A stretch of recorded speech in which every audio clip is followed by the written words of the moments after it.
What is happening? What is up, Rob? What is up, Junkie Camera? Let's see if this will actually work. Yo, the weather here is beyond stupid. Like, half the joint is flooded, huge ass trees falling down, no power in majority of the state, volcanoes erupting, storm is still here, Maui's getting hammered. Like, it's crazy. It's crazy. Like, why? Why do we have to have all this crap going down? Hey, that um, Paul. There you go. Never mind. Why? Hold on. This is bothersome. My my extra monitor is missing. I'm trying to see where it went. Huh? That's strange. Oh, yeah. It's pretty crazy right now, but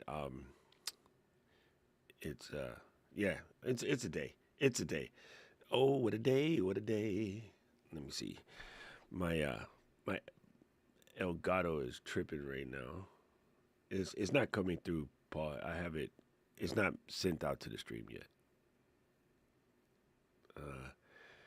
Hold on. What's the word I'm looking for? Oh, system settings. There we go. I hate when I use Alfred, right, to launch applications. So you hit the spacebar, a little box opens up, and you type what you want, and you launch it. You don't have to go searching through menus or whatever. And so many times I'll hit the double tap, the bar come open, and I forgot what I was fixing to type to launch something. So it just doesn't launch. And I'm standing there staring at it going, what are you trying to do? My my little prompter is connected and I can see it. It has lights and everything, but the mouse ain't going there. So it's strange.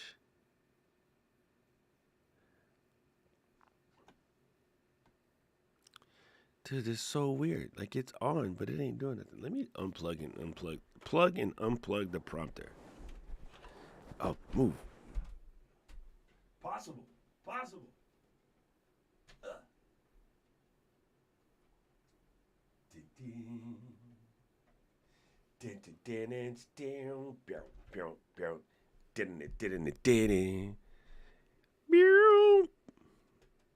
Why they have Law and Order thoughts when you unplug the monitor? Okay, are you going to work?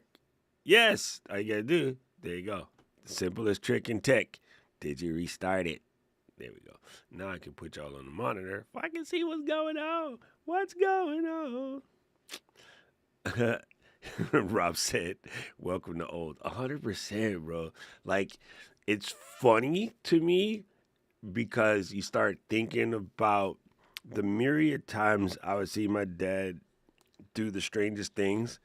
And I was I just thought it was him. But nah, it's all of us. It's great. Walking into the kitchen with the coffee cup in my hand. Like, what the hang I come in here for? And, oh, you know what I forgot to check, Paul? Are we coming in on the regular feed or just the Verdi feed? Okay, good. Good, good, good, good, good. Yes.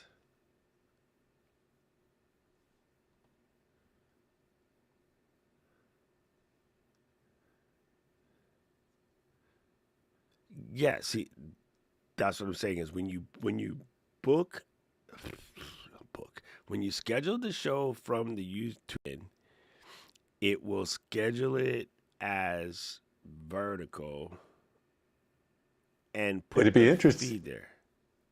It'd be interesting to see the next time you do it, if it does that again, or if it goes defaults to the normal. Well, let's do it now. I'll just do it for Tuesday. Oh, Lou's on vacation on Tuesday, so we're just gonna be goofballing. Let's see. Go live. But it Hurry up. would have to be this one because Why? because I modified the. You have to do it after this one ends because I modified this episode, the title of this episode. Yeah, yeah, yeah. So what I was So saying we is can try it every in time you class. make a new one, a regular new one, what it was doing is putting the vertical thing there on the title.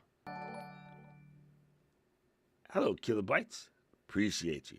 I- It was Are you putting the vertical duplicating thing it? on the title, but look, it's actually here. Hold on, wait. It's here. It's here. It's here. Switch. There we go. Are you going to wear that outfit to camp this year? Yeah, 100%. Wait, hold on. Dude, I said play Safari. There you go. I was looking for Chrome, but it's Safari. So yeah, it's in the title right there. See? Yeah, and you can if you can backspace it out and it goes away. Yeah, okay. So somehow it got stuck in the Yeah. dude, Safari, stop doing that shit. It got So I think stuck every in the time you thing. duplicate it, it picks that up. So I think now it won't happen. But we just duplicated it just now. All right, hold on. Let me Yeah, fix but you this. duplicated it. This one's not available to duplicate off of until it's over. Ah, bomba cloud wire rude boy them. Ah, yeah, there you go. Tuesday, 17. Jesus. There we go. Math Okay. is hard. Math is hard. Done.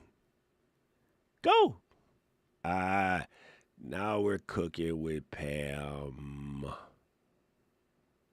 It's spiraling. Hello, Kim. All right.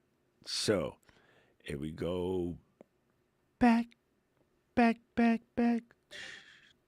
Doom. But so you're saying is if you press this here and you go to here and you pick this one, it's going to be there. Because on this one, it has the thing. But Yep. after this one ends, I got it. Okay. Paul is making sense. Rare, That's scary. but it can happen. Anyway, while we was busy doing that, I forgot to press this button right here. Move, move, body, move, move your body, then you can move. All right, there we go. Big ups to Kilobytes who decided to become a member of the stream. Yo, what the heck is happening to my overlays? What are you guys doing? Dude, they're stacking on each other, and this one goes over here. What the hell? I thought I fixed all of this. No. Oh my God, we got problems, people. We got problems. Okay. It's between the chair and the keyboard. Paul has the jokes. So now if I press go away. Now if I have pressed the both and I hit oh my God. Okay. This just broke everything. Copy. Let me copy this. And then let me take this particular one and delete it. And then put the thing here. And now it should stay. And this one, I want it like that. And now it should stay. Yes. Okay, now it's working. Yay. Okay, we fixed it. Bruh. What a day. I'm telling you, the weather here in Hawaii broke every damn thing. Everything. Like it's crazy. If you guys see on the internet the size of the tree that fell down in front of the expensive stores in Waikiki, the root ball is 10 feet tall. And this is like a multi-100-year-old monkey pod tree. And this is a big mofo. And so as it fell down to like 1:30 night before last. So Thursday night. And by 2:00 afternoon yesterday, so roughly 12 hours later, they were still chopping parts off to get it small enough to get it out of the street. Because you just don't take a chainsaw and go through, that big of branches, right? Branches that you can barely hug. And monkey part is not the softest wood. So after they were finished cutting it, and I'm watching the thing on the news, all I could think about is the trunk. And so the trunk is probably about 14 feet tall and about 6 feet around. I'm like, what y'all gonna do with the trunk? Because I just want to take it to the wood shop and let it dry out for 3 years because the amount of tables I can make out of that sucker is off the chain. And although my desk is literally one of these, we had cut down a tree from in front of the university. I just realized my zooming pan was broken. We had cut down a tree in front of one of these universities, and I took the parts of it and used it to make my desk. So I'm like, yo, I kind of want that trunk. It's pretty. Oh yes, Kim, it's freezing over here. In my basement right now. It's absolutely freezing. Okay, Vicky said, thank you, Vicky. For the first person to ask a question today for today's Q&A is Vicky. Vicky said, is there a way to stream live voice from StreamYard through Ecamm? As a guest on StreamYard, can I do a live stream to Ecamm? I know what you're trying to do, and I wish YouTube would hurry up and fix it. They don't do it right now. I think they don't do it right now because it's an easy way to steal somebody else's stream. So let me explain what she wants to do. Let's just say Paul's a guest on my show. Don't look weird, Paul. And Paul and I are doing an interview.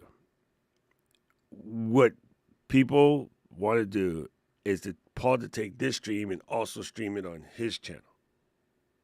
So it's coming out live on my channel, also coming out live on the other channel. The platforms kind of frown upon this establishment because they see it as an entry point for people to just whole cloth steal people's streams and stream it on their own platforms. And the primary reason for that is on any given day, I am trying to watch footy. And in order for me to watch footy, I have to get a Sky Sports subscription from the UK. It's a pain in the butt because they don't offer it here.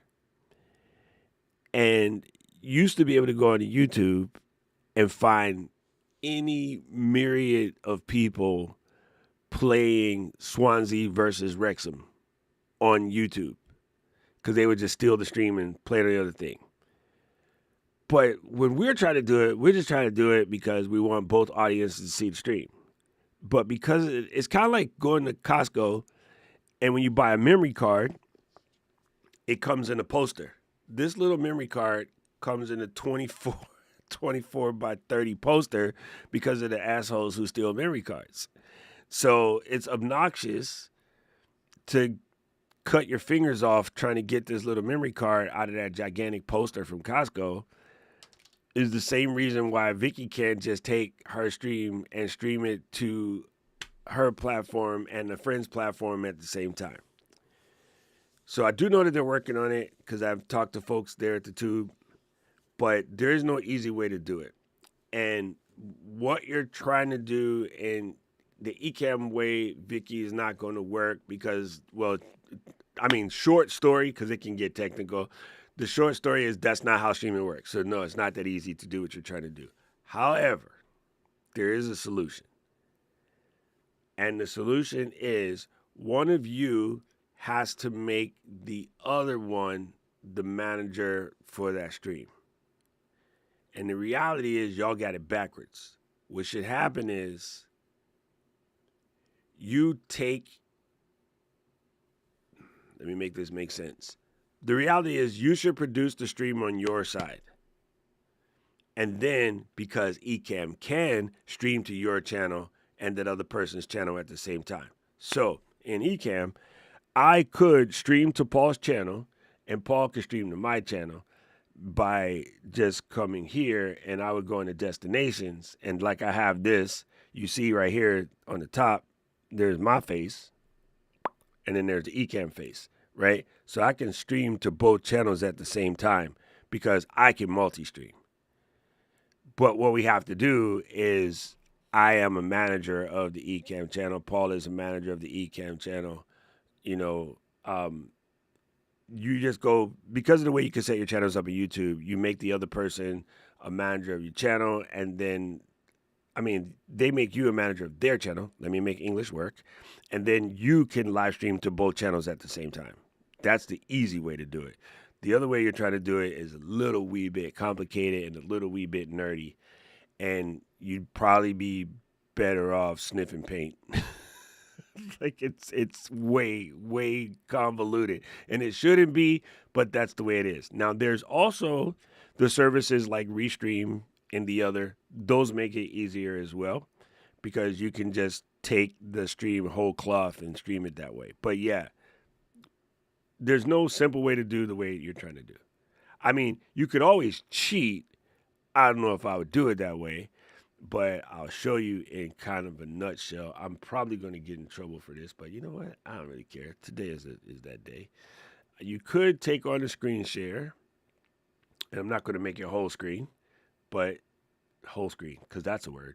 You could take a screen share and then go to the browser, and then this is going to be super dumb. I know what I'll do. I'll stream my own stream into the stream. That's how you do it. That way you don't get in trouble.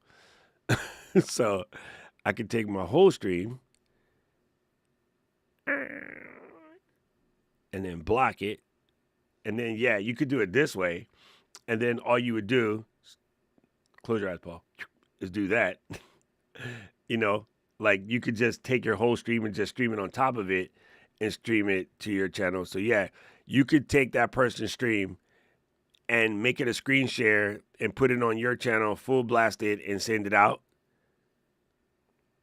Now let's get into the caveats of that.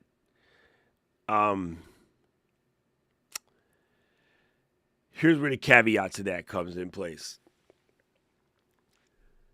Conversationally, trying to maintain two different communities at the same time. Okay, you know me, I'm blunt, right? I'll be blunt as hell. Okay? People want to do this, but they don't realize how much work it takes to manage the community when you're multi-streaming. And strangely enough, the majority of people that want to do this don't have the hand speed or the technical fortitude to manage that much things at one time. I am a born nerd. I got my first computer at 7 years old. I can't do it. I've been in broadcast for over 40 years. I've sent satellite streams to 40 countries at the same time, and I can't do it. Like, it's really hard. Like, it's a lot of work. Paul is moderating sometimes a stream with, a couple hundred people in it, and it's work. And so on the once a month when we do the founder stream and Ken and Glenn is there, you got Paul, myself, Luis, Daniel, Adam, Andy. We got like 7 mods working the live stream on a stream with 500 people in it, and we can't keep up. And most of us are nerds. So I will say, if you're painting or gluing things down or cutting things and you're trying to have a conversation with 2 different channels at the same time, it ain't cute. And what happens is, when you ignore the audience, they get mad and then they don't want to come no more. So people think that they're going to do it to grow their audience or grow their visibility. It actually takes away your audience and takes away your visibility. And I don't know if any of you guys ever lived in a bilingual household, but watching a ball game in 2 different languages at the same time, it's similar to that. That's an easy analogy I could think of, watching my grandparents switch back and forth between multi-language. So yes, it can be done. And I always tell people, don't multi-stream. Like, just don't. It's really hard. It's a lot of work. I mean, the tools are out there to make it easy, but it's still hard. Multi-streaming is like parenting. The tools to get a kid is easy, but actually raising them suckers is difficult.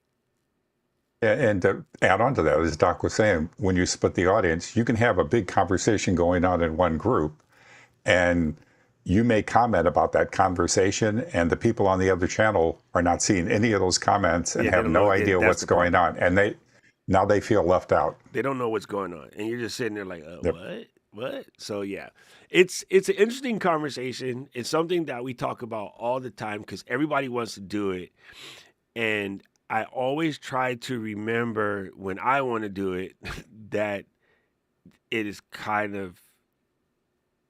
it's actually more about our ego than about the audience, to be honest. Nobody wants to be that honest because they feel like there's something wrong with having that ego. No, there's nothing wrong with having that ego. You just need to know when it works for you and when it doesn't. You know, and to put it in the most as an artist, let's put it in the artist standpoint. How you gonna put the same picture in two museums? One of them is a copy. Gretchen is smiling because Gretchen's an artist. So Gretchen is smiling right now because she got it right away. Right? It's a hard thing to do, right? And one of them would definitely be a copy, and it's not the same as the original. And even if you tried to paint it twice, which people have done, when they go to sell at Sotheby's, I was going to say Suckerbees. When they go to sell at Sotheby's, the keen curator can tell the difference between the first one that was painted with all the angst and anger and cocaine and whatever the hell happened, and then the second one isn't. And so one of them is more valuable than the other. And you kind of don't want to do that to your audience. You don't want to be believing that one audience is more valuable than the other. If that makes man, Vicky brought up a good conversation today. It's a hard conversation. It's a very hard conversation. It's super funny. It's super funny. I was thinking of something. Oh, okay. I got it. Here's my conversation. There is something I was watching this week, and it was Samir from Column and Samir, but he was being interviewed by a dude who is not that type of YouTube creator. Let me make this make sense. If I could, I haven't tried it, probably wouldn't work. If I can get Colin to come over here and talk to us, it would be valuable. All of us are YouTube creators. This guy brought him on, and his show is about some entrepreneurial stuff that's not sort of content creating. And they talked about what one would call empty views. So off the top of your head, while you get unmuted, Gretchen,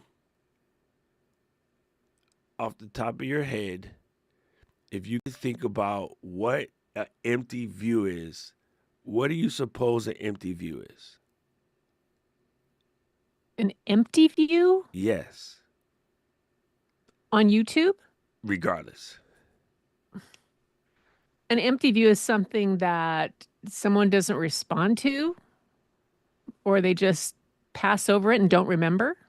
Yeah. I don't know. Yeah, that's a good thought. I mean, that's a good thought. Okay, so let's put it this way. I mean, I can think of several things. I just was at a show a couple nights ago, and the show had great art in it, some of mine, but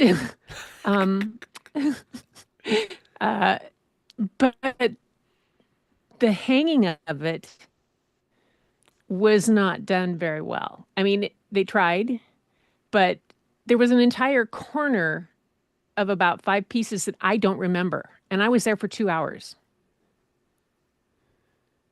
Okay, so you made me. Here's what I thought of it. Say you have this piece, it means a lot to you, whatever, and you're at one of these shows, and then somebody who runs the Alaska terminal at SeaTac, S terminal, whatever, says, "Oh my God, I really like this piece. Do you have more like it?" And you're like, "Yeah, I have 6 in this series." Oh, what sort of sparked this series? Oh, my daughter, something happened or whatever, and I really got into this series. Okay, so you paint this series, and then SeaTac says to you, okay, we want to hang it up in the airport. And there's a certain je ne sais quoi that I know I would get if they came to me and said, hey, I want to hang this piece in the airport. Because in your brain says millions and millions of people are going to get to see this and enjoy this. Not in the airport. I don't know about y'all. I got to get to the gate. I got to get the Beechers to get a cheese and tomato soup. Their Caesar salad sucked. They put kale in it. I got to get to that train. And Seattle, I know that weed is legal there. You cannot go A, D, S, N, C, B. Who the numbered the damn terminal, Seattle? What drugs are y'all taking? Okay. Also, North and South. Oh, that's what the North NAS and stand for? Oh my God. North and Listen, s- I am a genius. I North am and not that South dumb. I did terminal. never connect that. Okay. The North Terminal, Jesus. And the Never South thought about Terminal. that. It was just And N then- terminal and S terminal. And going What a dumbass. from left to right in the terminal, within the main terminal, are sections A, B, C, and D. They go in order, Yes. with North being past. You have to get on a train to go to North. No, you got to and go then- you got to jump from C to D across the thing. You got to run across the hall. Oh, well, I do. But they're I all always within the have main to. terminal. Oh my It's God. so funny. Gretchen, the way I never put the N and S to North and South is beyond stupid. Jared, keep it down. Keep it down, okay? This is not fair. I must say, normally when I get there, it's either late at night or early in the morning because Hawaii. But, oh my God. Unless yesterday, which they canceled 100 and Oh my God, bro. Yo, you just broke my whole head. Wait, I got to pull this crap up. The way I go to this airport probably once a month. And, well, Alaska only bought Hawaiian last year. So it was like once a month last year. I had been there a couple of times before, but now I'm there all the time. And I swear to you, I never never put the North and South part together. I just get in a little train. I land at N or D almost always. And you got to go downstairs and you get across to C and you got to run across the street to the other train. And then now it makes sense because the trains are going north, south, and, east, west. Anyway, that wasn't the point, damn it, Gretchen. Focus. He's stupid. He's real stupid. I can't be the only one. All right, I'm going to defend myself. I can't be the only one. Oh my God. So, Doc, Yes. Doc, do we need to like write an L on this hand and an R on this hand for you? My socks got that. I'm old. I guess socks. your left hand, if you hold it up like that, that makes an L. That's how I used Gretchen, to I teach went to kindergarten kindergartners. when you was teaching it. Like, keep it down, sis. Keep it down. Anyway, the point being is, as dope as it sounds, in the honor it would almost be to have your artwork in something like SeaTac. Yo, there's so much other crap. It's a busy airport, one of the busiest. But there's so much crap going in the airport. Your thoughts are elsewhere. I can tell you, I have walked by those amazing art galleries in Denver, in LA, in Osaka airport, in San Francisco airport. Like, I've walked by, even the ones where they have the little museums on the electric sidewalk. I've, on the way back, decided to walk instead of taking the electric sidewalk so I can stop and look at the little Nintendo displays or the old computer displays that they have. So I, our person, will stop. But the general people ain't stopping. I've actually even taken pictures of some of the artwork in LA airport when they were rebuilding it. This girl, I watched her do it when they were building it, and she was painting these birds. And these were beautiful. And she's sitting on the ground painting these giant birds. And she's doing it with the tiniest brushes. And I was just like, girl, these are incredible. So I actually stopped and had a conversation with the artist. And she had, the rest of them were just pencil sketches. So when I got to go back through that tunnel again later and seeing it completed, I was like, oh, I would love to run into the artist again to tell her like how cool. But I saw her when she was first starting it. And she told me it's going to take me 3 years to finish this hallway. And so that's interesting to me. But again, the average person is going to miss that. So the analogous here is if you're taking your streams and you're just putting them in places because you think more eyeballs are going to see it, but those eyeballs aren't coming intentionally, those are what are empty views. And the reason why I asked Gretchen that specifically is because she's an artist, and I know a lot of artists would be tempted to want their piece in some place like that, but that's not the same as a museum. If it's in Field Museum in Chicago, I came to look at paintings. But if it's on the wall in the airport, I had to piss before I get on the plane.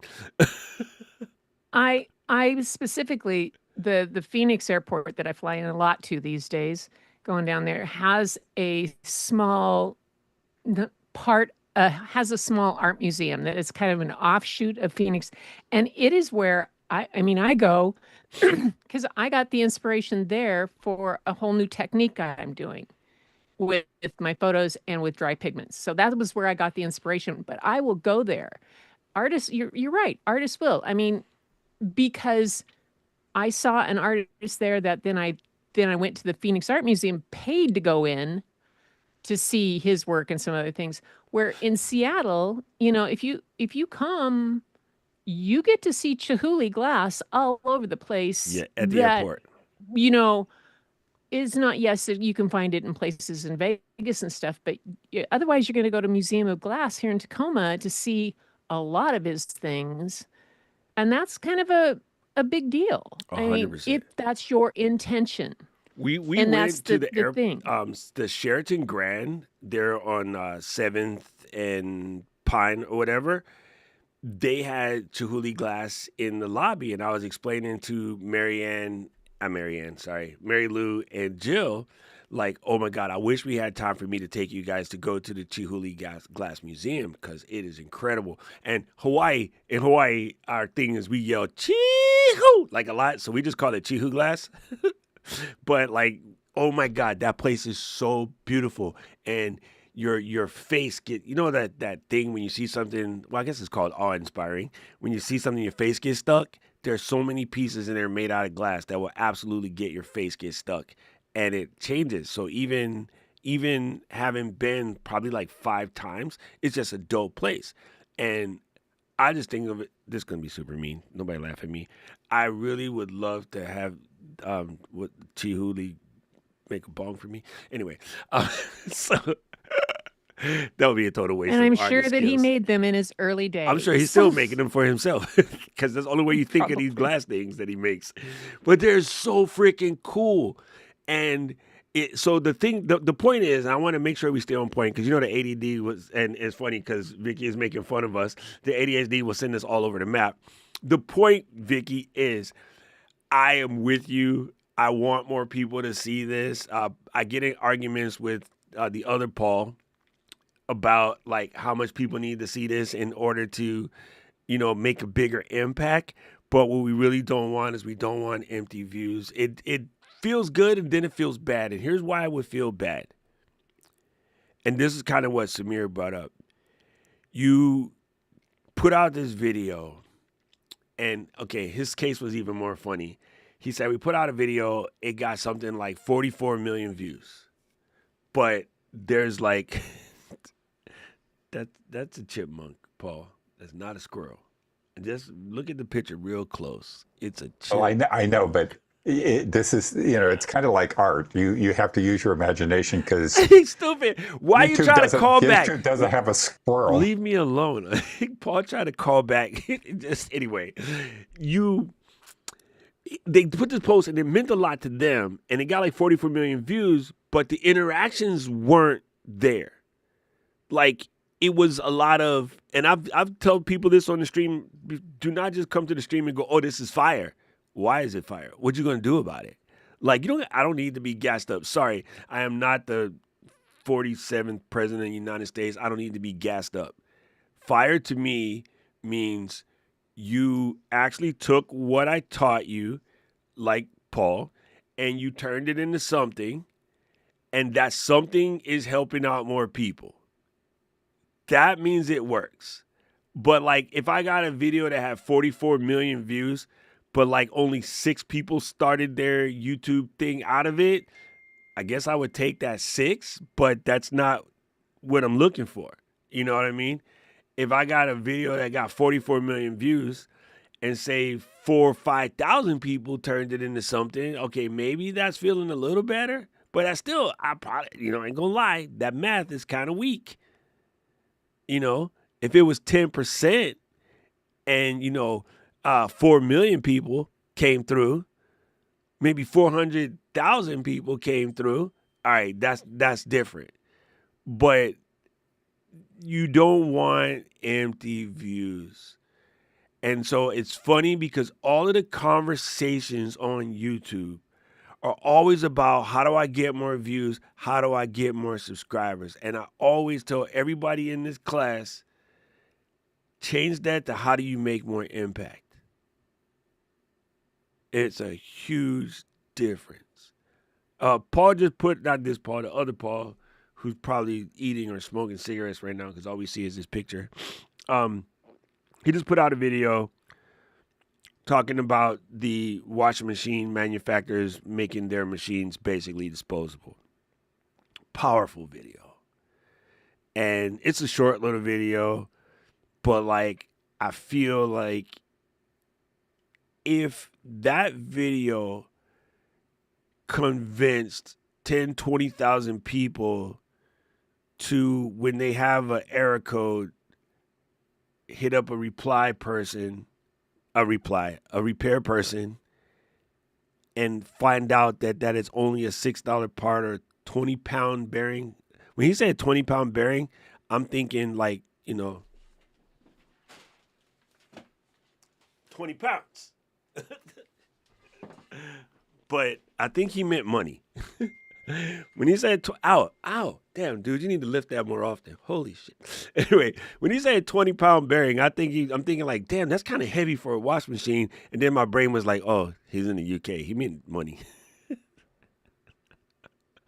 But yeah, if you could fix a 500-pound washer, they don't weigh that much, with a 20-pound bearing, that's impactful. So yeah, that's the kind of video that you would hope a lot more Ken folks would watch. But, again, if you're placing it on some sort of platform somewhere, hey, Bob, good to see you, bro. More Hawaii people coming through. We got bored today. See, it's raining. Nobody can go outside, so all my Hawaii friends show up to the stream. Yeah, it's one of those things that you just don't want to have the views for views' sake that don't do anything like this. It's just not the same, bro. It's not the same. And it's really weird. It's something that I think is so hard as a creator because I can see how you would want that to work, but it just doesn't work the way you think it does. And so Gretchen is making me feel bad about myself today. So let me do this. And now it makes sense. Okay, here's why it didn't make sense all this time, Gretchen. Let me defend my honor. S and N are east to west in this picture. So if they rotated the picture the other way and rotated made the map vertical and rotated all the letters vertical, then I probably would have caught it. You know what I'm saying? But now it makes sense. Now that she says it, freaking makes all the sense in the damn world. It's so irritating how much times I've been in here. Yeah, I'll suggest to them that they put a compass rose on it for you. Thank you. Just for you. Right? It would have made so much more sense. But it's funny now. Well, now that I see it. Okay? It's kind of hilarious. All right, so here's what I'm talking about. Now it's going to make sense. If you land at N, which I tend to do, then I go downstairs to the green thing, and I get at the N station, and I got to ride it all the way around to this little area where it says 5, which is the D station. So you got to run across this little hallway to get into the D station. And then the D station is going to ride the train around to the A station, and I got to run across the hallway to get to the S station. So that's what I'm talking about, Gretchen. I'm not crazy. I knew what I was trying to say. Wait, I'm over here making drawings on the screen. Can't none of y'all see what the heck I'm doing? Anyway, um, yeah, it's okay. I'm not crazy. That's all I'm saying. Damn it, I'm not crazy. I promise I'm not crazy. Oh, so wait, Bob's. Look, this is funny. We used to work together at Cop USA, and then now we only see each other in the airport or in Japan. Like, how do we live in the same place, but we always randomly run into each other in Japan or in the airport? So Bob said yesterday SeaTac had a meltdown, and people were complaining about how Alaska Air kept planes on the tarmac for 4.5 hours. Damn. Yeah, they did. They That's what you had were to talking do about? it. It wasn't. It wasn't. It wasn't so. The FCC came up with some rule that's fairly new about uh, having how often the planes and whatnot. We had a lot of snow, and Seattle kind of shuts down when there was a snow. If you wanted to get to Eastern Washington yesterday, you had to drive to Portland and go across 84 and come up. I mean, all the passes were closed. It's been there. There's like 3 feet of snow up there. We had 3 inches here, and I'm at sea level. Dang. So I don't and know, it bro. snowed What's for 12 worse? hours straight. 10 But inches what of rain happened or 3 was feet of snow? they had to de-ice the planes constantly. And what happened too was because it affected all the other airports, the FCC said, okay, we can't let these guys out of other airports until you get your stuff cleaned up. Our our runways were fairly clear, but they had to de-ice all the time. And then they couldn't, wait to let them off. And then other ones, it was a shit show all the way. And there were people in line to try to get rescheduled for 4 hours. There Damn. was somebody who actually came in for a flight yesterday morning, and it was rescheduled till 8 o'clock tomorrow night. Tomorrow night. That's crazy. Vicky said, Kate, I need to have a bigger dream Yeah, on the number of views. Yes, okay. It's again, Vicky with the good conversation. This is the most incredibly hard part about being a creator is like it's what we just said makes 100% sense, and what Colin was trying to say makes 100% sense. You want views that matter. You just don't want vanity views, as they call it, or empty views. However, there is a certain level of validation that goes with the fact of the empty views. So, going back to our artwork situation, I would absolutely love it if SeaTac said, hey, we want to take some of your artwork and put it in the thing. I'm going to say no. I have already been validated that they asked me. I'm going to say no because I realize it's not going to get the impact that I would want. But I might come up with some way to get them to put that in writing so I can show another museum where I'm trying to get it into where people actually came to see it. I can show them that, look, even the airport wanted to put it in there. I just had to tell them no. The museum is going to be like, wait, this person wanted to make sure that everybody saw it, so they'd rather put it in our museum as opposed to in the airport where more people technically would see it. Oh, and that makes them feel good. So I know that sounds crazy. That's a weird analogy. But we're in this weird position where we want people to see what we're doing, but we want it to be meaningful. Especially, I would say, because most of us are vintage creators. We're kind of past the popularity. That shit was high school. We're kind of past that.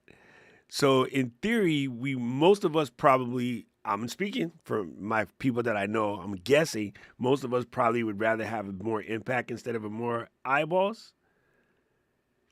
However, it's a really weird thing as a creator because you want people to see it, but you still want it to mean something.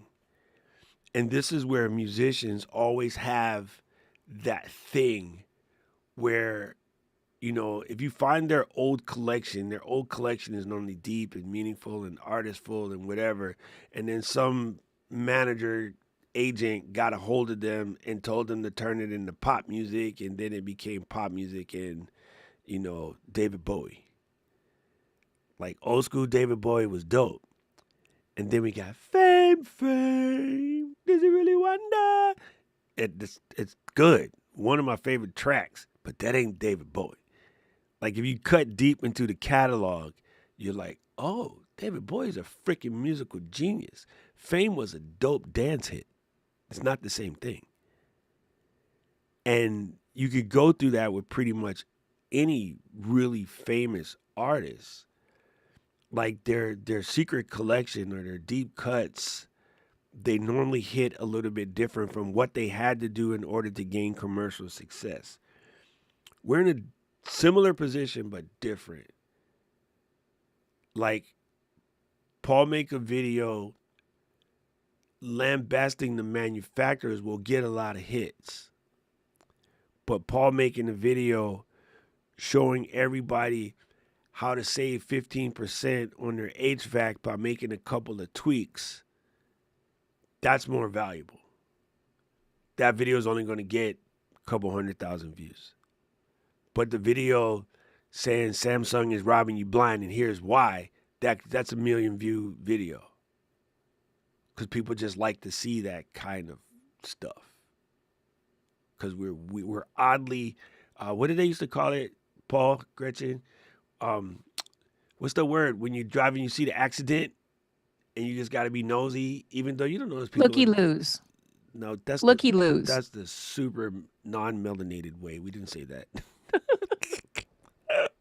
Well, I can't think of the word.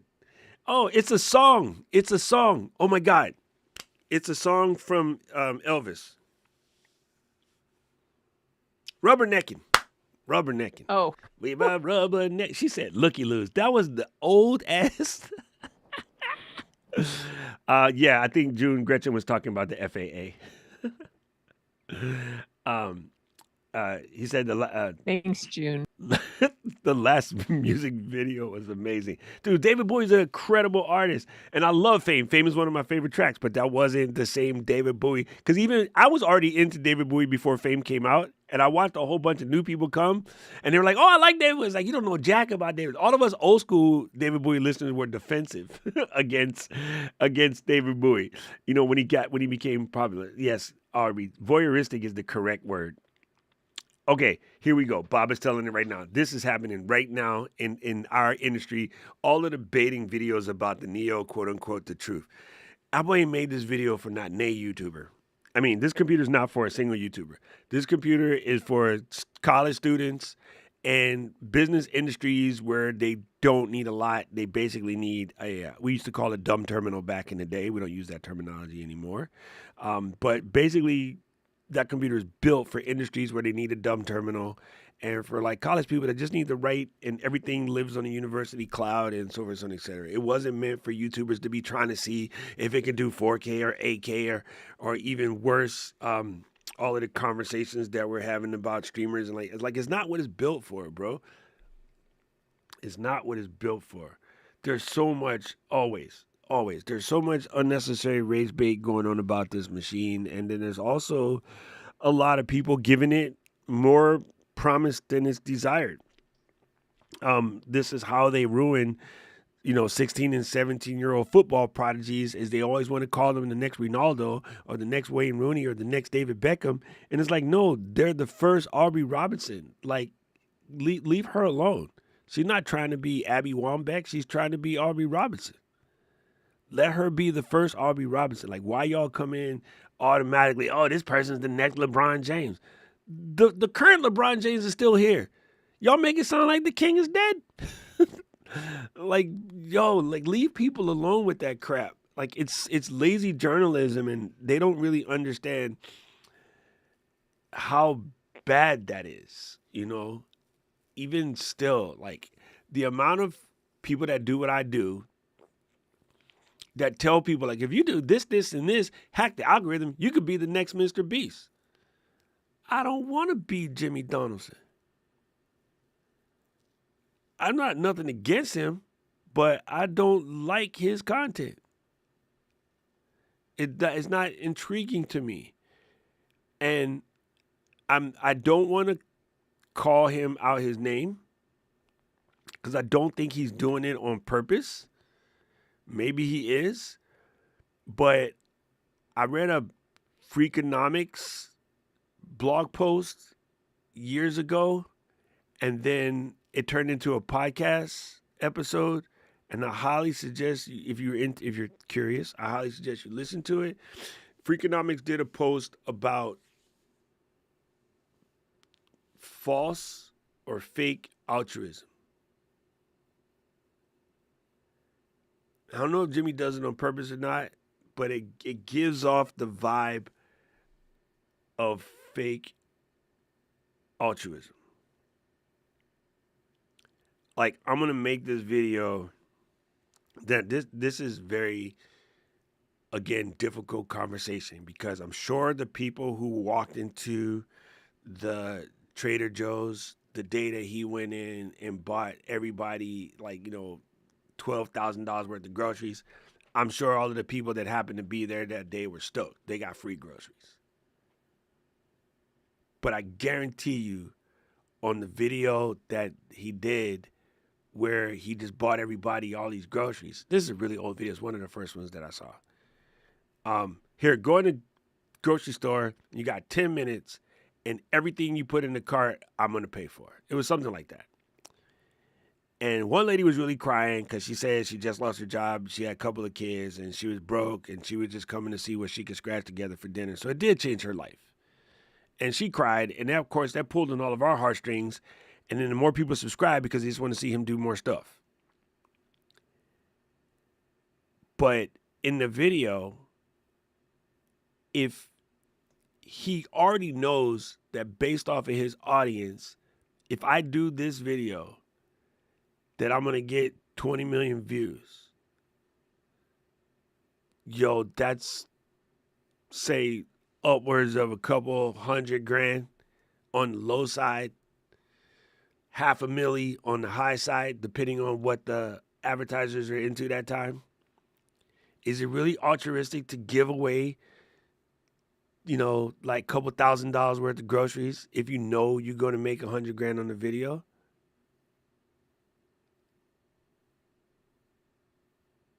Because the way they put it in Freakonomics, true altruism, I can't say the word, so nobody come for me. That won't get stuck in my face. Would be roll up, see the person in the grocery store, hand them the envelope, walk away.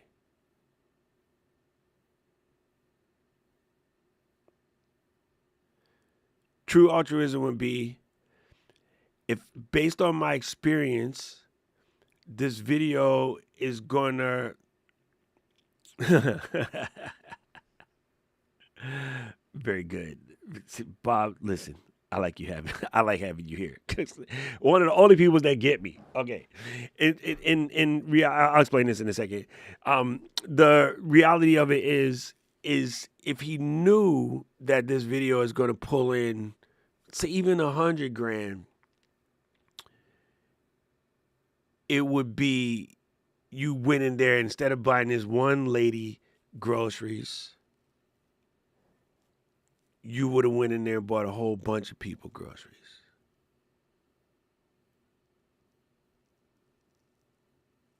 You know what I'm saying? Like, I always think about that when this is crazy. I know this math doesn't work, but I had this thought long time ago. And I was like, if these, like, Amazon or whatever wanted to help out during the pandemic, they would have been like, I'm sending everybody who's been an Amazon customer for, more than a year, we're going to send you a $1,000 gift card based off of their entire, based off, say, their entire user base at that particular time of people addressed in America. It might cost them, let's say, around $3 billion. First things first, they're going to spend it all right back at you. Second thing, at the particular time, the CEO was worth upwards of a couple $100 billion. So that's not even a rounding error in that individual's wealth, not alone the company's wealth. And yeah, it's short term or whatever, but to everybody who wanted to eat at that particular time, it would have been good. For people like me, I would have wasted on another 3D printer, but still, that would be being, altruistic. And what Bob said about, Jimmy is definitely not practicing Intoku. Long story short, Intoku is about doing a good deed in secret. True altruism is doing something without expecting anything in return. And you bust your butt not for praise, you bust your butt because that's just what you about. And so in Freakonomics episode, their hardest thing, it was a really good episode. It was really about like how there really is no such thing as true altruism because we just aren't wired that way as humans. Even you think about it, there's people that have kids because they're like, that's the only thing that's going to love me. There's people in terrible relationships that have one more kid because they think that the kid will love them and maybe the other spouse or whatever would come back and love them back. And it just doesn't work that way. Super, super interesting. You know what, Paul? Don't try to send me secret messages, you jackass. Paul is fired. Yeah, that's true. Paul said, your mic is open and you have the mic control button. You could just say what you want to say out loud. I can't read. Yeah, I do stuff frequently, and people don't know. It's like they don't know who did it. And I think I get a lot of pleasure out of that. Just like watching the expression on their face, but them not knowing who did something for them. Yeah, I think that's the most fun. That's better than giving them $100 bill. Yeah, back when I was working at Apple, we used to go to this restaurant a lot, Karen and I, and Bob will know where this is. It's called Verbanos. It's in a place called Kamaki. And we were in there on this one Friday. I just got off of work, and Kahala Mall, where the Apple store is literally like 3-4 blocks away. Let's call it a mile. It's like a mile away. So we pull in, and we're having a good dinner. We're cracking up laughing. And I had just sort of got a promotion or whatever. And we decided we're going to go to Verbanos and sort of celebrate. And so we saw this couple. They were like 18. And you could tell it's like their first little date out type of thing. And they were sitting there enjoying their little dinner and they're goofing and laughing. But then, as I don't know, for some reason, it just looks like the girl goes to the bathroom. The boy looked a little nervous because he's looking at the menu and checking prices and he's doing little calculations in his head. And I was like, oh God, I remember those days, bro, when you're like 18 and you go on a date and you know good well you ain't got but like 50 bones in your pocket and you're hoping that the bill ain't going to be that much. See, when Paul went on a date back in the day, dinner was $2. But, anyway, I'm watching this kid, do the little math in his head. And then I said, Karen, look at this boy. He's stressing because if this girl asks for dessert, he's fucked. And then she's like, that's not funny. I go, yeah, it's not funny. All right, here's what I do. So the lady comes over to give us the bill. And I said, don't say nothing. Don't tell them anything. Do not tell them that we did it. But I'm going to pay for these kids' dinner. And then the lady said, oh, why you do that? And I go, I don't know. I was a kid. I remember what my first date looked like. I just think it's cute. And she's like, oh, okay. And so we bought the kids their dinner or whatever, and they finished before us. And then when the kid asked for the bill, the lady was like, it's taken care of. And then he was like, wait, what? Why? How? Whatever. And then I'm watching her. I'm like, lady, if you snitch, I'm going to be so mad because I just want them to go. And they couldn't understand, and they were looking around trying to figure out who it was. I know for a fact there's no way they're looking at us and assuming that we did it, But it was just something really, really cool. And so for a while when I was in Apple Money, that's what we used to do. Go out all the time and just buy somebody else dinner. Me and my me and my boy, we would be at Ala Moana in the food court, which is like any other food court or any other mall, and we see kids trying to figure out what they're going to eat. And we would just tell them, buy whatever you want. Like, uncles would take care, right? And, now you can't do something like that. People would think you're a creep. But we used to do it all the time just because. We worked in radio. We had, money and expense because of the radio station. And so we used to just buy kids food at the mall all the time just for the hell of it. And again, now everybody would think you up to no good because everybody's so victim mindseted and whatever. It's kind of hard to even be nice to people. Paul said McDonald's burgers was 15 cents. Damn. I read an article this morning about the woman who, in 1870, she had never married. Everybody else in the family had died, and she had inherited $400,000 in 1870. Yeah. Oh, I'm gonna do the math. So she didn't know. She didn't want to know what to do with it. Didn't anything. Went to a lawyer, said, or to her pastor, and said, "What do I do?" And he says, "Well, why don't you give what you've never been able to do, was to give education, start a college for women." So she set it up in her will to start a college for women. 3 months later, she died, and Smith College was established, which is still one of the finest women's colleges in the country. Bro.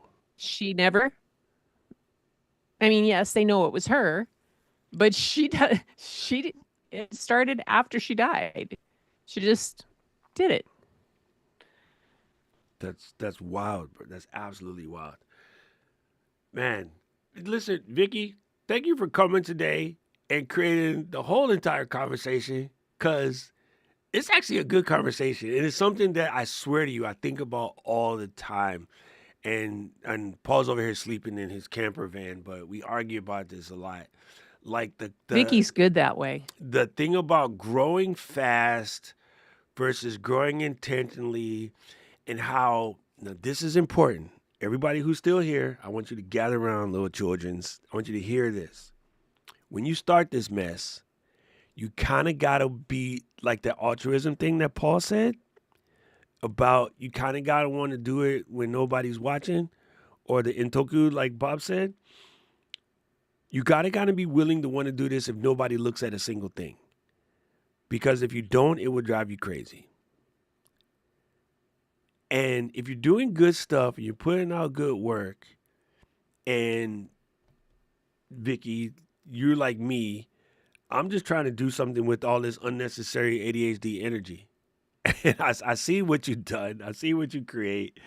Like, that alone inspires somebody else sitting around, because what I'm figuring out recently, I had dinner last Saturday with some friends and we were talking about it. And, cuz just turned only 44. I say only 44. But like, now they're interested in checking to see if they got ADHD because some of the signs are there. Like, a lot of us OGs who didn't have these diagnoses when we were kids are starting to figure out that we were never broken. We were just built differently. We were polymathic. We're somewhere on the spectrum. We have these weird impulses and vocal tics for me, which is my musical Tourette's. Various forms of stimming. Like, she will never admit to this because, she don't believe in these weird things. But my mother-in-law, who is fixing to be 90, no, fixing to be 80. I can't do the math. She doesn't realize that she has ADHD. Her form of stimming is to just blurt out the randomest things that are like blatantly obvious, but with excitement and joy that's almost cherubic and hilarious. Okay, so I live looking at the harbor. If you see any of my videos, I'm staring at the harbor. And there'll be a 400-foot cruise ship out the window, like blocking 75% of the view. And she'll look out the window and she goes, "Oh, cruise ship." It's like, yeah, no way to miss that. They were like, "Oh, Gretchen, you get curly hair." Yeah, she looked like she beat up Shirley Temple. But these are just random. That's her form of stemming, and like it's a way to get her brain is noticing things and she says them out loud. And all of us that have it, we have definitely said out loud the things that our brain notices, and it's all good, except for when you're a little kid, and the little kid is like, "Mommy, how come that person's teeth look so funny?" Those are the ADHD kids, okay? When you see kids doing that, they need a test right away because we don't know how to not say it. I used to get in so much trouble in church. Oh my God, when I first got my diagnosis, I called my sister and my auntie because mom passed. And I said, "Do you guys know how many ass whoopings I got for no reason?" And they're like, "What are you talking about?" I was like, when I just be blurting stuff out, it's part of the disease, bro. It just is what it is. Look, Jared say lean in. So yeah, Jared, like the hardest part about this, fam, is you gotta know that you gotta want to be able to do this whether nobody sees anything. And if you could come at it with that level of, this is not my identity, my views are not my identity, my mission here is to do something good, entertain, educate, have fun, creative outlet. Like if that's what you're getting out of it, I just happen to find a whole bunch of new friends I get to hang out with. Those are the wins. Those are the wins. And it's easy, like, oh, I want to monetize. I want to do this. I want to do this. I'm like, yeah, that stuff's going to come, bro. But that stuff's going to come anyway. You know what I mean? Here's a prime example. I'll pick on my brother because it kind of sort of almost happened the other day. June has this trait, and it could be my dad, it could be me, sometimes our customers. They will come in and they'll be like, "Hey man, I got this little converter and it just doesn't work. I can't seem to get it to work. And I just wondered if you could help out." June will take it. And his first thing, I don't know why, this is just him, his first thing to do would be to take it and then like wipe it off or clean it. I have no idea. It always got to be clean. So June like wipe it, he'll clean it or something. And he'll just kind of look at it and he'll look at it and he goes, And then he'll go grab a little cable. He'll be looking around for cable. He'll plug it in and go like this. It's working. And I'm like, mother, I want to choke this every time. He ain't did nothing. He wiped it off or looked at it sometimes just walked in the room to see what you're talking about. Don't touch anything and it starts working. I don't know what to tell you. And he just walks off like it's cool. And I was so mad at him. My dad would get so mad at him. June has this thing, bro. He can just look at something and it starts working again. And it would irritate the absolute freaking crap out of me. But like, there's no way to turn that into a channel. It would be amazing. But that's not the kind of thing you could turn into a channel. So he just gets the enjoyment of somebody's going to ask him to fix something and he never touches it and it just started working. He's just one of those people. Like some people, every VCR they buy is always blinking 12. Like they say no matter what electronics they touch, it never works. June is the opposite of that. Like the most random things. And it's hilarious. Don't know how, don't know why, it just happens. Jared says, "Do you have any suggestions for animating overlays and image in the eCam scenes?" A lot of it is automatic. I can show you real quick. I would take this. I'm going to take the scene that me and Gretchen and Paul are on, and then I'll just duplicate it. And then on the duplicate scene, I'll put Gretchen all the way over here and Paul all the way over here. And then when I go back to the other scene, they just move. So anything that you put on, if you just move it to the next scene, it will move by itself. The other side of it is I create mine in like Final Cut. I just create little animations, and you can just cut them out using alpha channels.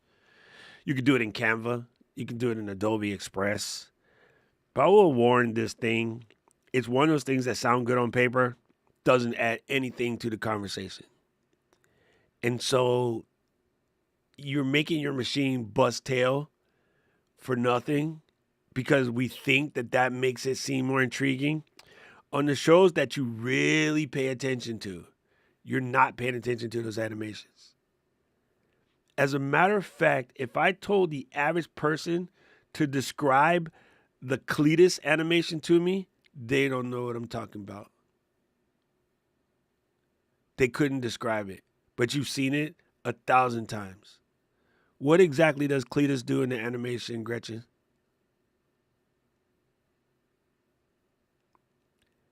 I know you know who Cletus is. You don't know you know who Cletus is, but I know you know who Cletus is. I know you know. I got $100 that says you absolutely know who Cletus is. I mean, it made me go back and think of Little Abner when he said that.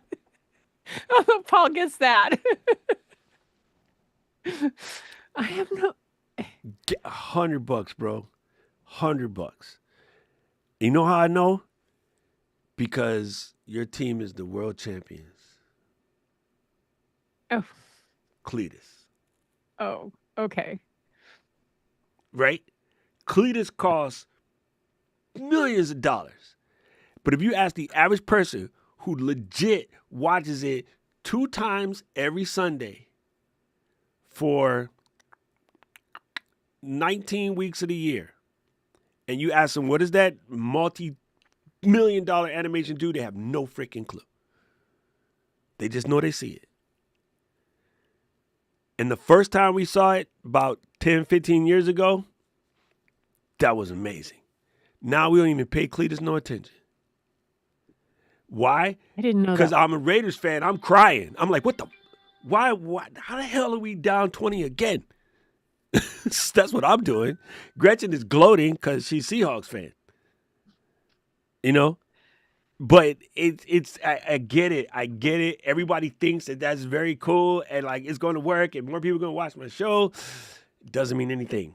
Content. I would say get that down. And once you have it nailed at all the animations you want, and even still, nobody's going to notice it. And I don't know if you have a female on the other side of the house, let that woman get a haircut and roll in the crib and you don't notice that haircut. That, my friends, is ass whooping built in. However, when we get a haircut, they don't say nothing. And we don't care. Like, Paul cut his hair. I don't be like, hey, Paul. I think Karen gets nice a pass on that. I think Karen gets a pass on that with you. I mean, I shaved my beard, Gretchen. I have hair. It's on my bottom. Okay, jerk. Why is she my friend? Listen, watch this. Let me show you this. Listen. You have hair in your bottom? Oh, Paul, that's nasty. That's nasty. Oh my God. Yeah, it's one of those weird things. Like, I really want you to understand this, bruh. I really want everybody to understand this. I get it. It makes us feel like if I add this is going to be the thing that makes people finally see my stuff. And they probably don't, bruh. They probably just don't. Well, a lot of times, if I'm laughing those at animations can actually, they can be distracting. You know, it's like, it will totally pull them away from what you're trying to get across. Yeah. Luis knows, he said Cletus McFarland. That's super funny. Yeah, so Paul said the animations can be distracting. June said, at work, he's known as a safety blanket. As long as he's there, everything works. Yo, this is me, Vic. Mom would say it hurts people's feelings. Thank you. You know what? I still do it as an adult. I don't mean to sometimes, but my teammates have to like, listen, dude, you just can't say that. Huh? What'd I say? It just came out, dog. Like, don't say that. Okay, you're right. He's like, there's no stupid questions. I'd be like, yes, there is. Yo, it's funny. It's super funny. So anyway, to Jared's point, you could do. There's a lot of stuff you can do. A lot of stuff you would add. I would say it's kind of not necessary. And if you're going to do it anyway, cool. Knock yourself out. I think one of the easiest ways to add these sort of things is overlays.uno. They have some, really cool stuff that you can do, but I don't know if it's really necessary. It's a tough one. It is an absolute tough one. Like I was going to rebuild my entire show, and I was going to do it as a stream, but as I look at it, I'm like, does it really matter? Like I just come here and question and answer you.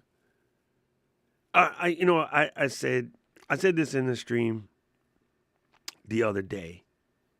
Well, it wasn't a stream. Yes, it was. I take it back. I was on Alex's channel because we're doing this event coming up. And it's a really cool event. Alex is doing a digital stage event, and we're doing kind of a pre-run, which I think is brilliant. Enough people don't do this. If you got something going on cool with your guests and you and your guests are kind of tight, sometimes just ask them to come on and do like a pre-gathering, like a little hangout, show that, what you're going to talk about and make sure the equipment's working. It's a little bit different than just doing a tech check, right? We did a whole last stream as a tech check. And one of the things that came up was we were on this show like the week before, and everybody on that show comes from broadcast industry. So what they do for their version of the show, their tech check, is very intense. It's very like, get the levels of the audio perfect, get the heads in the framer perfect, so if I'm sitting up nice like this and my graphic is actually scaled properly, scale. There you go. Man, I can't do this. When you have a graphic with a lot of transparency in it, it's hard to scale. All right, there we go. So when it's scaled properly, that your head is in the right spot, you know what I mean? So they do all of these things, and it's cool, but I'm like, listen, if I came in sideways, black and white, head funny, no glasses, the value that I'm going to feed your audience is 100%. If my camera was somehow blurry, right? And my audio was somehow crazy. Oh, I did that to Gretchen's camera. Oops. Sorry. I'm over here blurring Gretchen's camera. But I'm like, yeah, if my camera was somehow blurry, as long as the audio works, bro, like everything I told y'all today would have been just the same like this. It just would have. Like, trying to help Vicky understand the dangers of the multi-stream, although it sounds really good on paper. And I have to fight my own company against this sometimes because it sounds good on paper, but every time that we've done it, we've let somebody talk us into it, we end up with bifurcated audience. Paul gets flooded with, I can't find the stream, which is the right one. Oh, where I didn't get the worksheet. How do I get the worksheet? Every time Paul spends half of his day in the email box. Well, I didn't get the worksheet. I clicked the QR code and the worksheet didn't come. And then where's the replays going to be? And then I'm just like, told y'all, put that crap on one channel, put everybody in one spot, hand out the handouts when they get there. But, all the gurus tell everybody, oh, you want to have this and you want to have their replays available. Now, I'm going to ask you people, I want the honest to God truth because I'm happy to be wrong about this. But how many times you've been to some hybrid event and you get the handouts and you get the replays, and you actually go home and put them suckers into action. You, Aubrey, you do it? Okay. You're a special chicken. Oh, yeah, okay. But still, you're still a special chicken. I'm going to tell you. And maybe it's because I think this way because it's me. Yo, I got freaking handouts from incredible conferences with incredible info. I ain't never opened none of them shits when I got home. And then we have data on who watches the replays. I can go look at it. Some of them replays got 5 views. You know how much work it takes for Paul to do the transcript, to clip the replays, and to publish them? Paul would be better off trying to dye his beard green. Right? Like 100%. Bob say he'd be had information overload. It's funny, bro. Everyone does it because you want to feel like you got what you want, what you pay for. Half the time these conferences are free, by the way. But people are like, oh, I want to get what I pay for. And then some people even spend like the extra $10, $15 to get the replays. And people will email Paul asking for the replays. But I'm like, I see how much people email Paul because I'm on the same email. I know people ask for the replays, but you go to the server where the replays at and 5 people watched it. Paul got 27 emails. 5 people bitched about the replays, and 5 people watched the replay. What? So, closing this out, going all the way back to Vicky for bringing up the incredible conversation. A lot of the things that we're being told to do sounds phenomenal on paper, but they don't actually move the needle. So, in closing, got to ask yourself this, especially for all my ADHD people, ADD, AUHD, all of us, neurodiverse people. I'm trying to figure out how to turn this into a video. I haven't done so yet. But you have to ask yourself, any tool, software, this is going to sound jacked up, okay? I'm just making the conversation easier.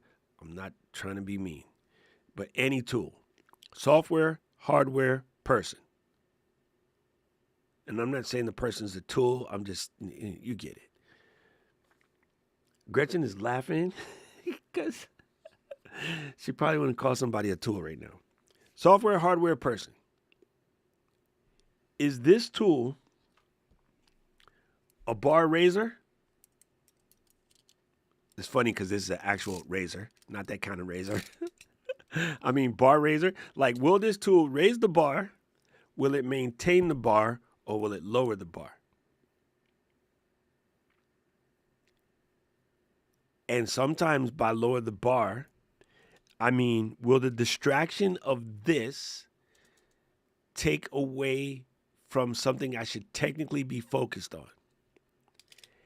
And this is hard for us ADHD people because we're A, easily distracted, but also B, easily hyper-focused. And sometimes we're hyper-focused on the thing that doesn't matter. It just has our focus, and it's really, really hard for us. So you have to ask yourself, and I would go as far as to say, get out a piece of paper and write it down so that it sinks. If Doc says to go and get a new thing, Paul, you say, is this going to raise the bar? Is it going to help me maintain the bar? Or is this going to lower the bar? If Bob calls and says, hey, we fixing to go do so-and-so, do you want to come? Is this going to raise the bar? Is this going to maintain the bar? Or is this going to lower the bar? And if we're going to the bar to get drunk, that's going to lower the bar. It's going to take me out of my productivity. So I'll be like, nah, Bob, I can't go. Then he say, okay, we're going to go to this bar in Japan. Bags packed. In the conversation. We're done. We're out of here. You know, it's a hard conversation and an easier one to do with people. I used to have this thing. My dad and I used to talk about this a lot. There are people who are psychological vampires.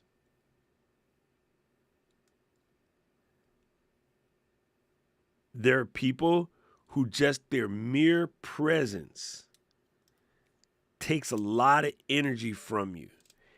And the one thing that I learned after my diagnosis is some of the things that were going on in my life were managing energy levels. It's not managing smarts, it's not managing tired, it's not managing personalities. For us, it's pure energy levels. And certain people just straight up exhaust your energy.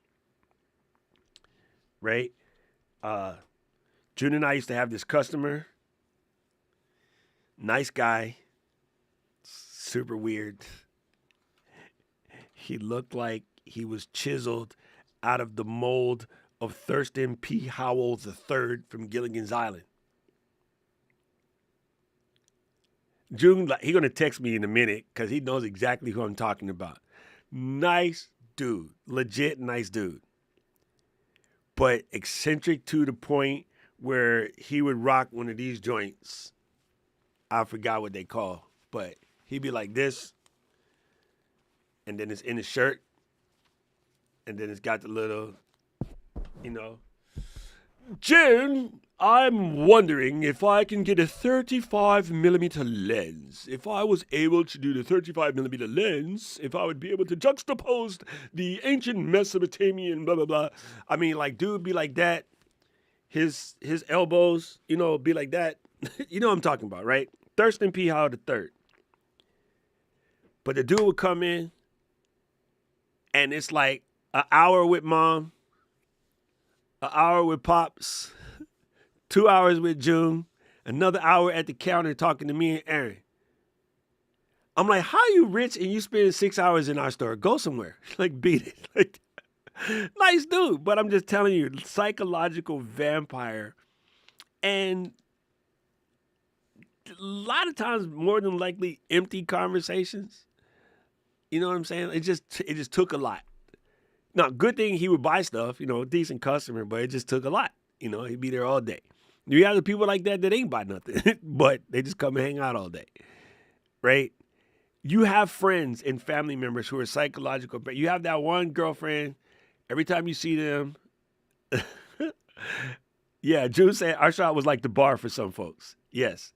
You got that one friend who every time you see them immediately goes to complaining. Immediately goes to somebody done somebody wrong song. Who sang that? I like to sing another somebody done somebody wrong song. Wait, who sang that song? God damn it. See, musical Tourette's is jacked up. But anyway, the psychological vampires and energy vampires, you got to stay clear of them. So you ask yourself, when I am around this person, am I wired or am I tired? I got my homie Blake. Me and Blake get together. It's always laughs and giggles and fun. And we could talk about everything from racing to photography to Japan to whiskey. Like, I can hang out with Blake all damn day long. Like that. He's literally like a battery. I hang out with Mary Lou. Mary Lou's on their level. She's definitely my hype man. She always got me jacked up, ready to do something. Sometimes your hype man is the person that got you wanting to fight. Not necessarily good. Oh, there you go. BJ Thomas. There you go. Thank you, Paul. My brain was going to be stuck on that for a minute. So, yeah, some people, you see them, hey, they either make you wired or they make you tired. And you know the people that you kick it with, that when you see them, they just automatically gas you up and you're ready to have fun. You know what I mean? Luis and I could talk 5 hours about absolutely nothing. Just cracking jokes, talking about old movies, just dumb shit, nothing to do with nothing. We just be cracking up laughing. We know so because we drove halfway, up the Eastern Seaboard, talking smack in the car, and happened to pull over when nephew lets out one of those killers in the car. But it's legit. Like, the person make you wired, the person make you tired. And so this is a conversation you gotta have. Oh, he's here. I didn't even know he was here. Oops. Good thing I didn't divulge any secrets. It's definitely one of those things when you're processing this info, Vicky or Jared, as we're growing, what I'm fixing to do, is it going to move the needle? Is it going to take me out of my thing? And it's funny because she said right here, she said, honestly, it took me 6 months to learn scenes, and now I add them as teaching or announcements during the Be Creator Club show. I know a tiny bit about overlays, now she write notes. Yeah, so as you're learning it, it's almost better to do it that way. And what everybody does, and I fully get it, not just with our software or any software, and I know this because this is me right now. I'm back in the Autodesk Fusion, and I look at it like, oh my God, Becky, look at her butt. The Autodesk Fusion is crazy. But I'm tackling it one menu at a time. The only thing I'm doing right now is taking primitive shapes, lofting them, which means, take the shape and go from flat to standing up, and then making various sort of holes. This sounds so weird when you say it, but like to take a shape like this and then to merge another shape like this, and then you end up with this, right? So you're using one shape to cut another shape into another shape. Makes total sense for 3D printing world. Y'all might be like, he's tripping. But this is a rather complicated CAD app, and I'm just tackling it one button at a time. And so here's what people do, which I think is crazy. Let's just say I come over here, and then I'm going to grab a graphic from somewhere on this here pewter.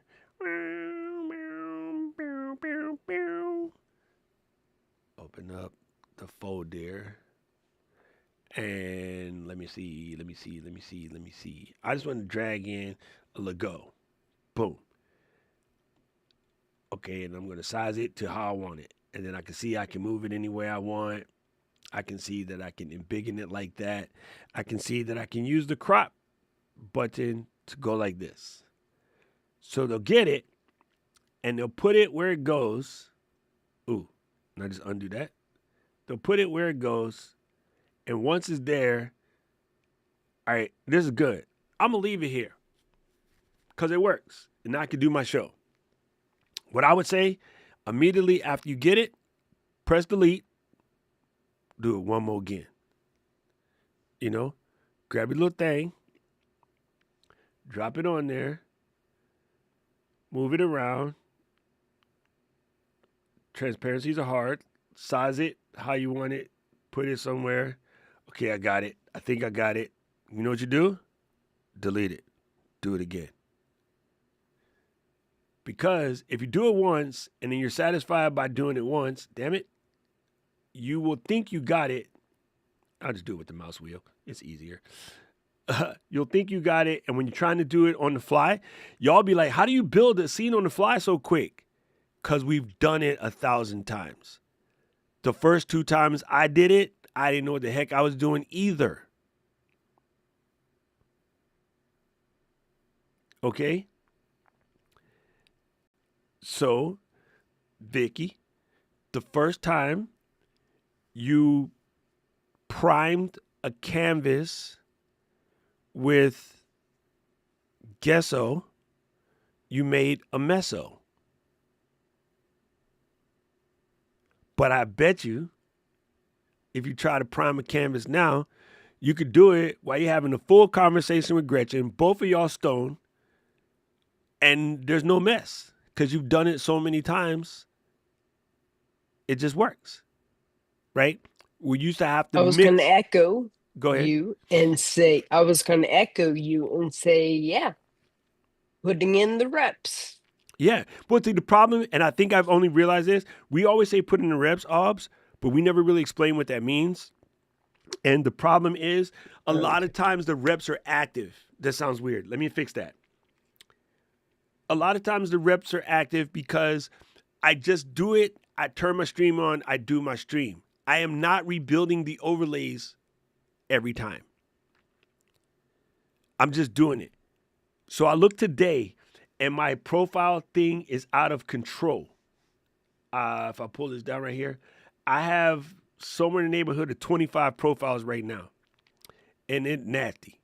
So what I need to do is go in and rid of them all and start all over. The only one that I know is really well built right now is the only one that's really well built right now would probably be the Flow, because that's the latest one. All right, here's what we're going to do. Vicky, are you busy Tuesday? I want you to come on Tuesday. I'm going to rebuild the Creators Unstuck thing on Tuesday because I'm going to erase all my profiles and just start all over except for the Flow. Good. But again, the reason why, you guys saw it at the very beginning of this.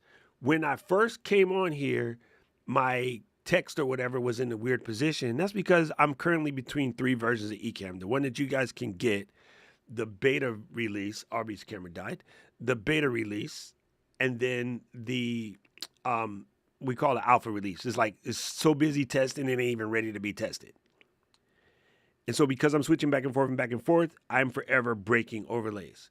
So I just make all my overlays on the fly. Like one of my teams, they love to do everything in preview mode. I never do preview mode. I just fix it on the fly.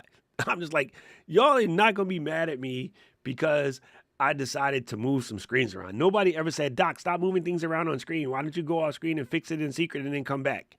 Because y'all ain't thinking about that. Y'all thinking about how can I get these views to work or whatever. You know what I mean? And so when I bring up like a little widget or something like this and I start mucking around with it on stream and then move RB to the other side, like without doing anything, I just made my show look like a show. You know what I'm saying? Yo, this is what I do for real.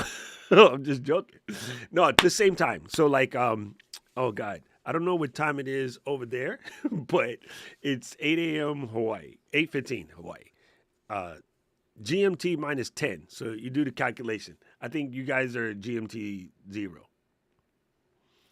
Anyway, yeah, just it's one of those things where you have to like actively practice it. When I was trying to learn how to do watercolors and I was trying to learn how to get that perfect gradient and how to put the water there so it goes like the way it needs to go, yo, I had to do the same thing like 50,000 times before I could get it to work the way I wanted it to work.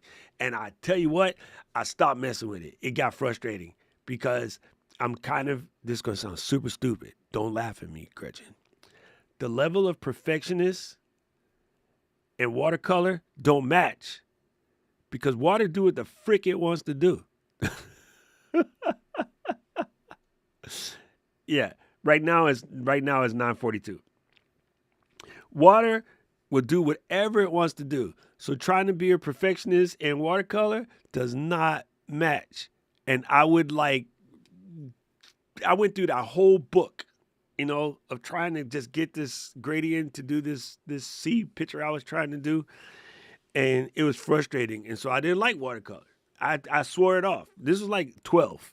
I'm like, I'm never doing this crap again because it can't go the way I want it to go. And my art teacher didn't say you don't do watercolor for perfection. You do watercolor for this. He didn't explain that to me. So I got mad. Everybody would talk about, oh, I want to try watercolor sucks. Like I was the watercolor sucks guy. Then somewhere about 2014, I started playing around again. And then that's when I learned about you got to like prime the canvas. You can't just take the thing and just go right at it. Right? When I learned about Japan has these pens. I have one in the other room. I can't grab it that quick, but it's like this, and there's a feather down here or a brush, and this part you fill it up with water, and then you squeeze it when you do the little thing, and then it goes whatever. Right? Really, really cool. Pen made by Pentel. And then I just got excited. I was like, I'm going to try this again. Now that I'm not a 12-year-old frustrated, I should be good. Guess what? I got 20 of them brand new in the pack because I still got mad. Because it don't do what you want to do. It just don't do what you want to do.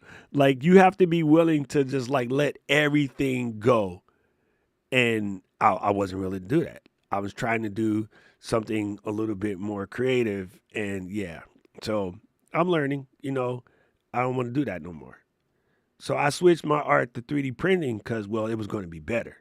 Turns out that got a mind of his own too. These are it. Gretchen knows what these are. I had the Pentel version, not the that goofy looking stuff. Pentel ones are kind of like baby blue. But yeah, anyway, so you understand. It's like that. You really have to get in there and do it. And just mess with it and play with it. And unfortunately, a lot of us are putting in reps at the time. It's like you can't count the game as reps. That's what I'm trying to say. I said it all the way around the bull's ass and backwards. But can you imagine tomorrow in F1 if it's their first time driving on the track? Somebody gonna die. They've been driving on the track since Tuesday. They had a practice race yesterday. Ferrari was looking good. Freaking asshole George. Mercedes is cheating, dude. How the Mercedes is 2.5 faster than everybody else? Freaking Toto, I'm watching you, bitch. Keeping my eye on you. But, hey, Charles and Lewis is in the building. They look good. Feel bad for Lando. He's slipping.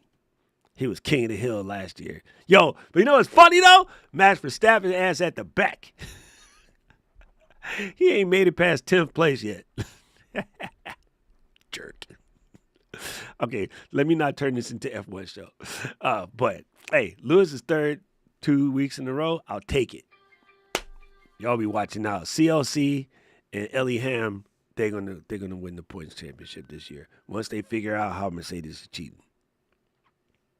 Pretty boy George will end up in the middle somewhere. Oh, dude. Vicky lived in Zama. Oh, my God. Zama's dope. I love me some Japan art galleries.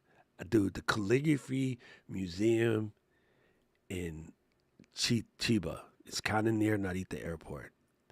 The Calligraphy Museum is gorgeous, like absolutely gorgeous. You will see some of the coolest things in their place. Oh my God. Anyway, we gotta get ready for class. So, boom. Oh, Bob was in Zama too. Chiba. Yeah, Chiba was so cool, man. I absolutely love the Calligraphy Museum there. It's literally one of the dopest spots in the planet. Everybody get a chance to go. You should go. All right, family. Thank you for being my guinea pigs. I'm trying to book my Christmas trip now, so the prices are good right now because everybody don't want to travel. So hopefully I can convince my family to let's do it by next week. I want to get it booked in, and then I'm gonna try to sneak away one more, probably around September. But we have so many things going on for camp and whatnot. All of our events is killing my Japan trips. It's hurting my face. I normally like to get to Japan the minimum of twice a year. I normally was getting like 3-4 times a year, and right now, Paul over here booking stuff. Oh wait, you're going in May? See, I can't go in May. I have a card party in May. I would love to go to the Yakuza Festival. You know what, Bob? I want to take Paul to the the Kamari Festival. You know when they got the giant dings walking down the street. I want to take him to the Schlong Fest It's in April. just to see the look on Paul's face, like the whole entire village is carrying this 500-foot cock and balls down the street. Have you seen that, Paul? I'm gonna send you a video. It's for fertility. Japan isn't as gross as we are. We would never do this. The Christians would lose their mind. But in Japan, it's a celebration of fertility. It's because, especially they have a population problem. It is literally, it is literally grown.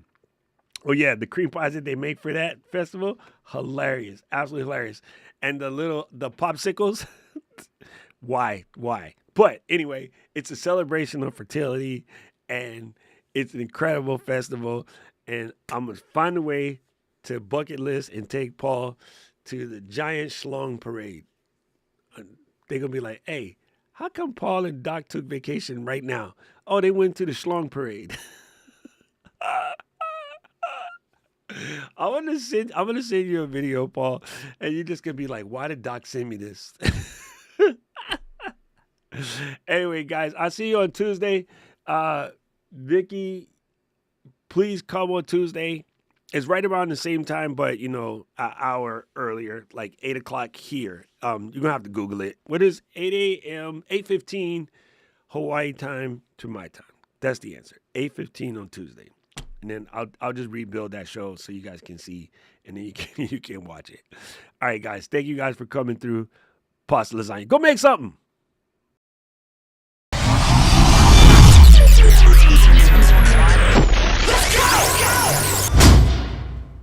City of mine, how I love the city of mine.